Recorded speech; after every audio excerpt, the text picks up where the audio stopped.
سلام. توی ویدیو قبلی پرداختیم به این که چطور شد که کانتینر به وجود اومد. لینک اون ویدیو رو توی توضیحات این ویدیو میذارم، اگه خواستین یه سر به اون بزنید و ببینید. توی این ویدیو میخوایم بپردازیم به مبحث شیرین و زیبای اینکوترمز.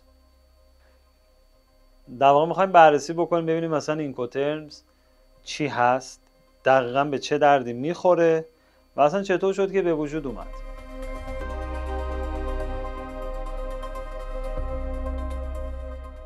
خب بیایم ببینیم مثلا اینکوترمز چی هست. یک سری اصطلاحات سه حرفی، خیلی خلاصه بخوام بگم، یک سری اصطلاحات سه حرفی که بیانگر یه مفهوم خاصی هستن و تقریبا میشه گفتش توی تقریبا تمام دنیا هم همون مفهوم رو دارن. خب این اصلا چیه؟ پس همینه، یه سری مجموعه اصطلاحات سه حرفی هن. به چه دردی میخورن؟ یک سری مقررات تدوین شده، تهیه شده هستن که در واقع تعیین میکنن هزینه ها و مهمتر از هزینه ریسک و مسئولیت حمل به عهده کدوم یکی از طرفینه، یا حداقل تا کجای مسیر به عهده کدوم یکیه، خریدار یا فروشنده. بریم یه نگاهی بهش بندازیم ببینیم مثلا چی شد که به وجود اومد.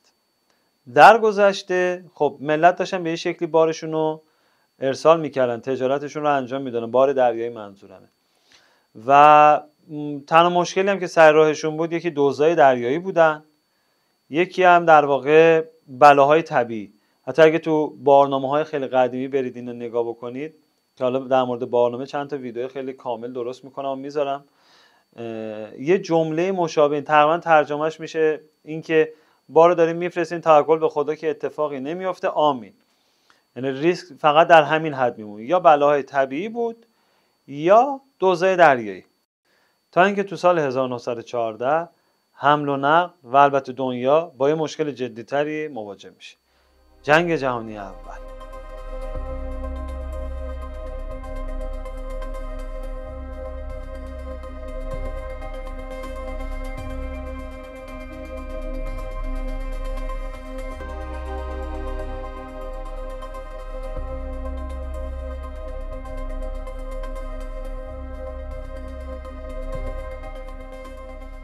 توی زمان جنگ جهانی انقدر خطر و ریسک از بین رفتن کالا بالا رفته، رونق اقتصادی انقدر پایین اومده که تجارت به یه شکلی میشه گفت خوابیده. تجار هم دیگه علاقه‌ای ندارن که بخوان نیمچه تجارتی بکنن یا بار رو ارسال بکنن، و اگر هم حتی بخوان این کار رو انجام بدن امکاناتش میسر نیست. کشتی‌های تجاری دارن توسط دولت‌ها استفاده میشن واسه مقاصد خاص. اگر قراره یه محموله‌ای از یه نقطه به یه نقطه دیگه ارسال بشه، کشتی تجاری توسط دولت‌ها دارن اونجا مورد استفاده قرار میگیرن و همین امر هم باعث شده که اتفاقا از طرف مقابل مورد حمله و هجوم هم قرار بگیرن. به همین دلیل هم میشه گفتش که اینقدر ارسال سخت شده به خاطر همین حملات و هجوما و ریسک اینقدر بالا رفته، ریسک از بین رفتن کشتی و محموله‌ای که داره حمل میکنه که یا انجام نمیشه یا تو معدود دفعاتی هم که دارن انجامش میدن با اسکورت کشتی‌های جنگی، با ناوها دارن این کار انجام میدن. یه مشکلات خاص خودشو داره، دنیا توی جنگی فرو رفته. اینجاست که تجارت و به واسطه اون حمل و نقل دریایی هم وارد یه سکون 5 ساله میشه. بعد از 5 سال، یعنی تو سال 1919، یه عده از بازرگانان و تجار و سرمایه‌دارا تو پاریس دور همدیگه جمع میشن، میگن که خب اینجوری نمیشه، تجارت همینقدر تو سکون مونده بسه، بیایم یه فکری واسش بکنیم، یک مجموعه مقرراتی رو واسش تدوین بکنیم که بتونیم رونق رو دوباره به این صنعت برگردونیم، هم تجارت هم صنعت حمل و نقل. به شکلی دنبال این هستن که بتونن با بهینه کردن و بین‌المللی کردن یک سری مقررات در واقع رونق رو به این قضیه برگردونن. اینجاست که این افراد دور هم جمع میشن و در واقع یک سازمان، یک ارگانیزیشنی رو به وجود میارن به اسم International Chamber of Commerce یا به اختصار ICC. اسم خودشون هم میذارن بازرگانان صلح، از این جهت که چون اینا به این باور بودن که هر چقدر که تجارت بین کشورها رونق بگیره، بالا بره، احتمال و خطر ریسک جنگ بین اون کشورها کم میشه. به خاطر همین هم اسم خودشونو گذاشتن بازرگانان صلح. بعد از در واقع تأسیس این سازمان هم فعالیت خودشونو شروع میکنن. تنها 2 سال بعد از اینکه سازمان تأسیس میشه، یعنی تو سال 21، یه زمزمه های اولیه‌ای به وجود میاد که یه قوانین و مقرراتی میخواد شکل بگیره که چارچوبش این است و آن است. تو همون حد زمزمه میمونه تا 2 سال بعدترش، یعنی تو سال 1923 که یه شکل اولیه و خیلی خامی از اینکوترمز رو در واقع معرفی میکنن. شامل 6 تا ترمزه. این 6 تا اینکوترمز رو به وجود میارن و این ترمز ها، این مقررات هم توسط 13 تا کشور پذیرفته میشه. یه چند سالی که میگذره خب تجارت یه مقدار رشد میکنه و این 13 تا کشور حالا میخوان با کشورهای دیگه هم وارد معامله بشن، وارد تجارت بشن. منتها کشورهای دیگه خیلی علاقه نشون نمیدن که بخوان این قوانین رو بپذیرن. در واقع این 13 تا کشور قوانین اولیه رو یه جوری میشه گفتش که به خاطر منافع خودشون رو بیشتر در نظر گرفتن و اومدن اون در واقع بیس رو پایه‌گذاری کردن. خیلی قابلیت پذیرش واسه سایر کشورها وجود نداره. اینی که بعد از 5 سال، یعنی تو سال 1928 میان یه بازنگری انجام میدن، یک سری از این مشکلاتش رو از بین میبرن، برطرف میکنن، ردخ و فتق میکنن و همین بازنگری باعث میشه که در واقع این اینکوترمزایی که صحبتش بود توسط 17 تا کشور دیگه هم پذیرش میشه و مجموعاً 30 تا کشور این مجموعه مقررات رو میپذیرن و تو چارچوب این مقررات شروع به فعالیت با هم دیگه میکنن. همچنان اتفاق خاصی نیفتاده. یعنی درسته که 30 تا کشور اومدن عضو شدن، یه چارچوبی رو تعریف کردن، تو قالب و اون چارچوب دارن فعالیت انجام میدن، ولی چیز رسمی وجود نداره. یعنی اگر اتفاقی بخواد بیفته که به واسطه اون کار به یه دادگاهی کشیده بشه، قانون و مقرراتی واسش وضع نشده. 8 سال میگذره تا در واقع شکل رسمی پیدا بکنه این اینکوترمز. در سال 1936 اولین نسخه رسمی توسط ICC ارائه میشه که همونطور که دارین تو تصویر میبینید این 6 تا ترمز رو در بر میگیره که خب همونطور که از ظاهر امرم برمیاد تقریبا میشه گفتش که فقط حمل و نقل دریایی رو داره پوشش میده، چون البته قبل از اون اصلا شکل دیگه از حمل و نقل تعریف نشده بوده، تا اینکه دوباره دنیا وارد جنگ میشه. این بار جنگ جهانی دوم.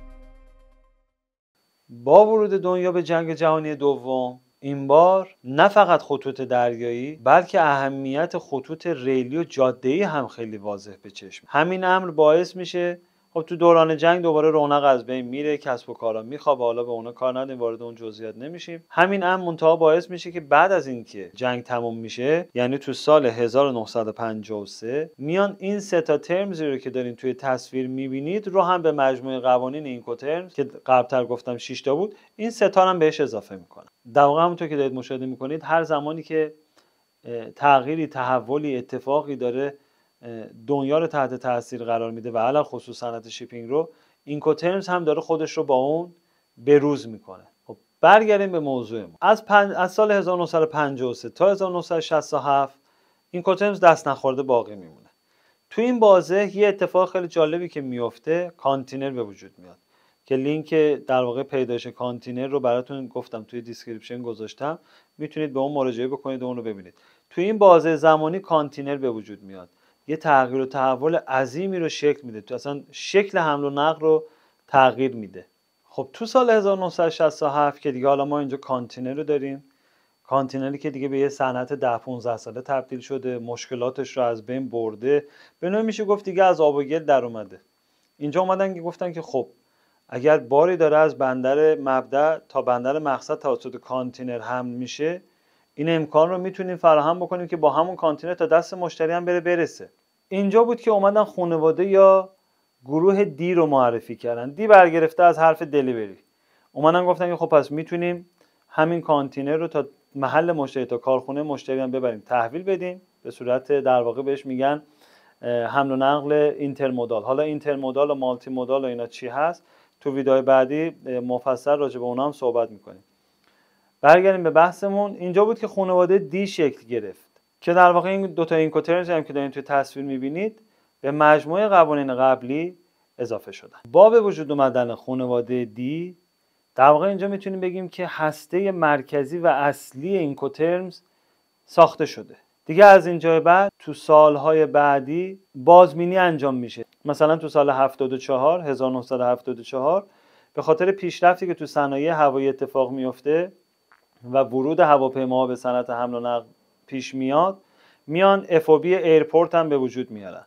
مثلا 5 سال بعدترش، یعنی تو سال 1980 میان در واقع FCR یا همون فری کریر رو بهش اضافه میکنن. این هم مثلا دلیلش اینه که گسترش ترافیک کانتینری به وجود اومده، پورت ها به وجود اومدن دیگه، در واقع تحویل به کشتی مستقیما انجام نمیشه، کانتینرها وارد بندر یا همون بهش میگن کانتینر یارد، یه محوطه، یه حالت دپو و انباری وجود داره، کشتی جایی که میان پهلو میگیرن کانتینرها اونجا تحویل داده میشن تا کشتی مورد نظر بیاد و بارگیری انجام بشه. مثلا FCR اونجا به وجود میاد و در واقع میشه گفتش که از اینجا به بعد فقط بازبینی اتفاق میفته. یعنی 1990 مثلا FRC رو کلا حذفش میکنن، یه مقدار تغییر توی FCA میدن دیگه، تو قالب همون FCA در نظر گرفته میشه. یا مثلا تو سال 2000 میان یه مقدار قوانین گمرکی رو توی FAS یا همون FAS تغییر میدن. توی 2010 هم میان دوباره یه مقدار اصلاحات انجام میدن، علل خصوص روی خانواده دی، یه چند تایشون رو با هم ادغام میکنن، یه چند تای از بین میره، در واقع ریموو میشه و نتیجهش میشه مشابه همین چیزی که دارید تو تصویر میبینید. و در نهایت هم توی 2020 یه مقدار اصلاحات دیگه انجام میشه، در واقع 2 تا ترمز اصلاح میشن و یه بحث در واقع بیمه ای هم وجود داره که گریدش از C به A تغییر میکنه، که حالا اینا رو تو ویدیوهای بعدی مفصل راجع بهش صحبت میکنیم. تمام چیزی که نیاز بود در مورد اینکوترمز بدونیم همینا بود، همین چیزی بود که توی این ویدیو دیدین و توی ویدیوهای بعد مفصل میپردازیم به تک تک اینکوترمز ها. توی ویدیو بعدی اکس‌ورکس رو با هم بررسی میکنیم. مرسی که با من همراه بودین. تا ویدیو بعد موفق و معید باشید. خدا نگهدار.